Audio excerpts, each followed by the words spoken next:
अस्सलाम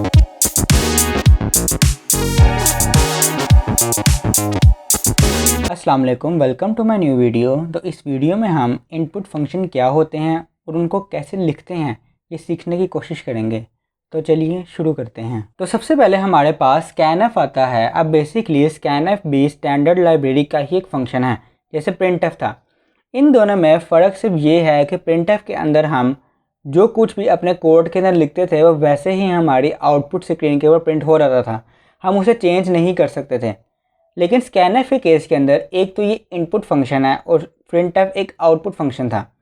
स्कैनएफ के केस के अंदर हम यूज़र से कोई चीज़ लेते हैं, यानी आउटपुट स्क्रीन पे यूज़र अपनी मर्ज़ी से कुछ भी डाल के वो प्रिंट करवा सकता है, इसलिए हम स्कैनएफ यूज़ करते हैं कि हम यूज़र से कोई चीज़ ले सकें। तो अगर हम आगे देखें तो आगे हमारे पास स्कैनएफ का सिंटैक्स आता है। अब बेसिकली इसका सिंटैक्स ऐसे है कि सबसे पहले आपने स्कैनएफ लिखना है, फिर आपने ब्रैकेट लगानी है, ब्रैकेट्स को हम पैरेंथेसिस भी कहते हैं। फिर आपने अंदर डबल कोट्स के अंदर वो वाला फॉर्मल स्पेसिफायर इस्तेमाल करना है जिसकी डाटा टाइप आप इस्तेमाल कर रहे हैं।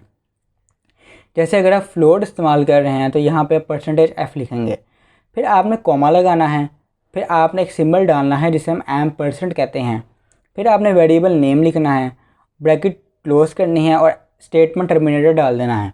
अब बेसिकली %, होता ये है कि जब भी हम कोई डाटा टाइप लिखते हैं साथ उसका वेरिएबल लिखते हैं तो जाहिर है स्कैनएफ के अंदर हमने उसको वैल्यू नहीं देनी होती, क्योंकि हमने वैल्यू यूज़र से लेनी होती है, हमने उसी टाइम पे उसको वैल्यू नहीं देनी होती। तो %, इस्तेमाल इसलिए होता है कि वो स्कैनएफ की मदद कर सके कि आपने इस वेरिएबल के एड्रेस के साथ जाके जो सी वैल्यू यूज़र डाल रहा है वो वाली वैल्यू रख देनी है रैम के अंदर। जब भी हम कोई डाटा टाइप बनाते हैं, आप सबको पता है और मैंने पहले भी बताया था कि वो रैम के अंदर स्टोर होती है।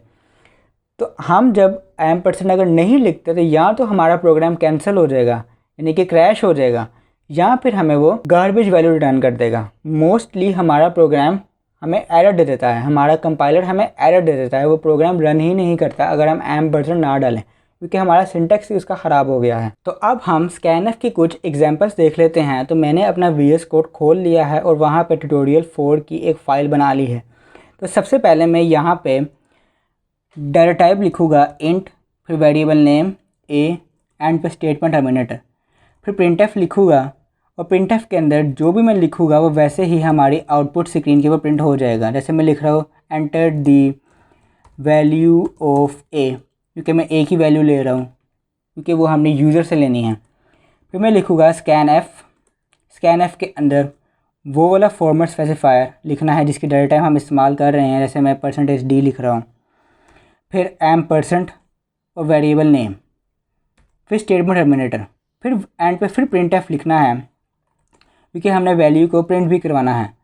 फिर यहाँ पे %d और फिर वेरिएबल नेम और एंड पे स्टेटमेंट टर्मिनेटर। इसको सेव करके हम जब भी जैसे ही रन करेंगे तो हमारी प्रिंटएफ स्टेटमेंट वैसे ही यहाँ प्रिंट हो गई है। अब वो मेरे से वैल्यू मांग रहा है, तो मैं यहाँ पे जैसे 15 लिखता हूँ तो मेरी 15 वैल्यू प्रिंट हो गई है। अब अगर मैं इसको और मॉडिफाई करूँ तो यहाँ पे अगर मैं लिखता हूँ एंड दी वैल्यू इज़, तो ये भी मेरा प्रिंटएफ वैसे ही प्रिंट हो जाएगा। ऐसे मैं यहाँ पे 15 लिखूँगा तो दी वैल्यू इज़ 15। अब अगर मैं ऊपर वाला प्रिंटएफ हटा देता हूँ तो कोड को फ़र्क नहीं पड़ेगा, सिर्फ ऊपर वाली जो प्रिंटएफ थी वो हट जाएगी। अब मैं जैसे इसको रन करूँगा तो वो मेरे से फिर इनपुट फंक्शन मांग रहा है, यानी कि वैल्यू मांग रहा है। तो यहाँ पे मैं जैसे ही 15 लिखूँगा तो बाकी सारा कोड मेरा वैसे ही प्रिंट हो गया है, द वैल्यू इज़ 15। सिर्फ जो प्रिंटएफ स्टेटमेंट ऊपर से मैंने हटाई है वो नीचे प्रिंट नहीं हुई।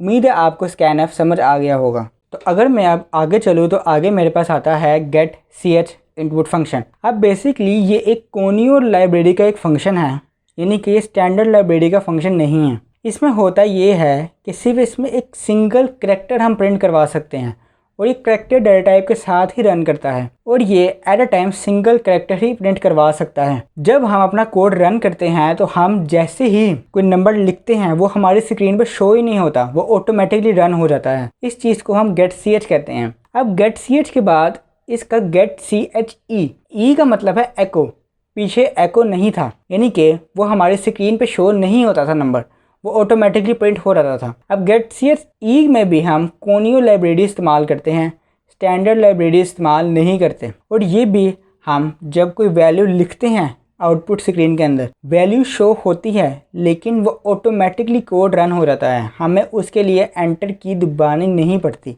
तो मुझे पता है कि हाली थ्योरी से समझ नहीं आई होगी आप लोगों को, तो अब हम इसकी कुछ एग्जांपल्स देखते हैं। तो सबसे पहले मैं इन सब चीज़ों को कमेंट आउट कर देता हूँ और ऊपर सबसे पहले उसकी लाइब्रेरी लिखता हूँ, यानी getCH की लाइब्रेरी हैश इंक्लूड CONIO यानी conio.h।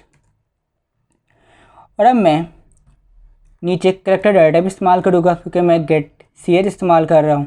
आगे वेरिएबल नेम, फिर इसका सिंटैक्स आप देख लें। सबसे पहले variable name equal to getCH end पे स्टेटमेंट टर्मिनेटर।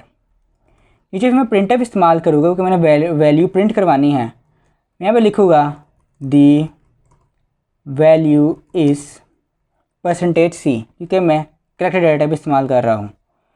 और यहाँ पे मैं वेरिएबल a इस्तेमाल कर रहा हूँ। अब इसको सेव करके मैं जैसे ही रन करूँगा तो आप देख सकते हैं कुछ प्रिंट नहीं हुआ क्योंकि मैंने ऊपर कोई एक्स्ट्रा प्रिंटफ नहीं लिखी।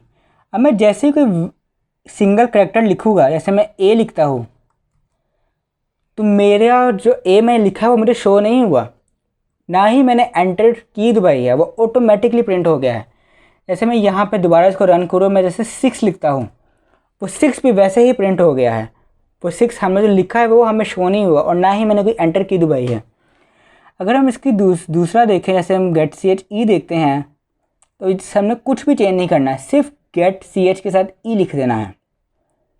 और जैसे मैं इसको सेव करूँगा और रन करूँगा और यहाँ पर मैं 6 लिखूँगा, तो आप देख सकते हैं साइड पे मेरा 6 शो हो रहा है। अगर मैं इसको और क्लियर देखूँ तो यहाँ पे मैं शुरू में एक \n डाल देता हूँ और इसको सेव करता हूँ और अब रन करता हूँ, तो यहाँ पे मैं 6 लिखता हूँ तो 6 मेरा शो हो रहा है, लेकिन अभी भी मैंने एंटर की नहीं दबाई।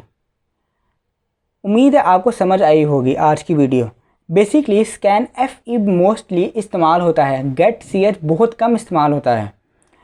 और scanf के अंदर हम काफ़ी कुछ इस्तेमाल कर सकते हैं, हमें कोई पाबंदी नहीं है कि हमने अलग कोई डाटा टाइप इस्तेमाल करनी है या अलग कोई लाइब्रेरी इस्तेमाल करनी है, हम उसमें कुछ भी इस्तेमाल कर सकते हैं। उम्मीद है आपको आज की वीडियो अच्छी लगी होगी, समझ आई होगी, और अगर अच्छी लगी है तो कमेंट्स में ज़रूर बताइएगा। ओके, अल्लाह हाफिज़।